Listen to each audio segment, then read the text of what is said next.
नमस्कार भाइयों। आज मोदी जी ने काले धन पे कुछ बातें रखी हैं। मैं उसमें नहीं जाना चाहता क्योंकि मोदी जी ने तो अपनी मन की बात कर ली, पर मैं जन की बात करना चाहता हूँ। आपको पता होगा कि कुछ सालों पहले बेल्लारी भाई या रेड्डी भाइयों का नाम बड़ा चर्चित था। वो वहाँ के माफिया डॉन हैं जो माइनिंग का माफिया करते हैं। उनके ऊपर कई केस हुए, आज भी एक सीबीआई का केस चल रहा है और लोक आयुक्त की एक रिपोर्ट आई थी कि इन्होंने 16,000 करोड़ का घोटाला किया था। अब कहा जा रहा है कि 16 नवंबर मतलब कुछ ही दिनों में इन रेड्डी भाइयों में से एक भाई की बेटी की शादी होने वाली है। ये इंडिया टुडे की रिपोर्ट है और उसमें 500 करोड़ रुपया खर्च होगा। ये शादी बेंगलुरु में होने वाली है। वहाँ पे रजवाड़े की तरह डेकोरेशन की गई है। वहाँ पे तमाम फॉरेन और देश भर के कलाकारों को बुलाया गया है। दारू, शराब, खाना पीना सारी चीज़ें होंगी। हाल ही में LCD वाला इनविटेशन कार्ड जिनका बना है और जिस बारे में वो चर्चा चल रही थी, वो इन्हीं की बेटी की शादी का कार्ड था।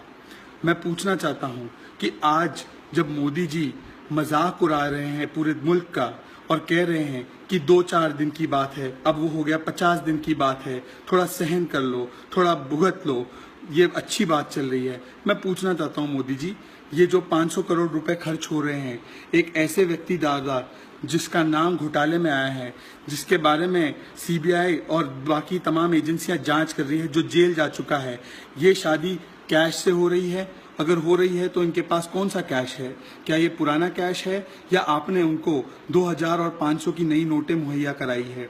जनार्दन रेड्डी और तीनों रेड्डी भाइयों का क्या लेना देना है बीजेपी के साथ, ये शायद ये चित्र ही आपको बताएगा। आपको पता होगा कि सुषमा स्वराज का जब चुनाव बेल्लारी से हुआ था तब ये इनके चुनाव को मैनेज करते थे।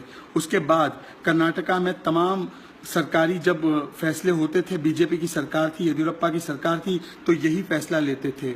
हालांकि बीच में बीजेपी ने उनसे थोड़ा सा संबंध दूर कर दिया था, पर उसमें कोई सच्चाई नहीं थी। और ये रिपोर्ट बताती है, ये मेल टुडे की रिपोर्ट बताती है कि जनार्दन रेड्डी को ना कभी बीजेपी से निकाला गया, ना उन्होंने कभी बीजेपी छोड़ी। जहां तक बात है बाकी के 2 बेल्लारी भाइयों की, तो उनको बीजेपी ने फिर से शामिल कर दिया गया था। तो ये तीनों भाई जो है आज बीजेपी में है और बीजेपी के लोग 500 करोड़ रुपया खर्च कर रहे हैं एक शादी में। मैं पूछना चाहता हूं मोदी जी, जो लोग लाइन लगाकर अपना पैसा निकालने के लिए खड़े हैं, उनको तो आप अमित शाह और बाकी के आपके नेता कह रहे हैं कि ये लोग 2G स्कैम वाले हैं जो 4000 रुपया अपना निकालने जा रहे हैं। उनको आप कहते हैं कि ये आतंकवादी है, ये काला धन वाले हैं। और ये जो 500 करोड़ रुपया खर्च कर रहे हैं अपनी बेटी की शादी में, जिसका कोई हिसाब किताब नहीं है। ये लोग मंत्री थे आपकी सरकार में, ये लोग आपकी सरकार में इनको बड़े बड़े ओहदे हासिल थे, ये आज भी बीजेपी में है। मुझे आप बताइए कि इनके ऊपर क्या कार्रवाई की जाएगी? जिनके पास 2500 करोड़ है उन पे तो आप कोई नकील नहीं कस रहे हैं। जिनके पैसे विदेश में हैं, जिनके नाम आपके पास है, क्योंकि वो आपके दोस्त हैं, क्योंकि वो अमिताभ बच्चन हैं, क्योंकि वो अडानी हैं, क्योंकि उनके नाम पनामा पेपर में आ चुके हैं, क्योंकि उनके नाम स्विस लिस्ट में आ चुके हैं, आप उनके खिलाफ तो कोई कार्रवाई नहीं कर रहे। और जो लोग जिनके पास महज कुछ हजार रुपए हैं, उनके ऊपर आप कह रहे हैं कि आप 200% पेनल्टी डालेंगे। और आपके एक समर्थक बाबा रामदेव हमसे कहते हैं कि जब युद्ध होता है तो सैनिकों के जवान कई दिन भूखे रहते हैं, क्या हम नहीं भूखे रह सकते हैं?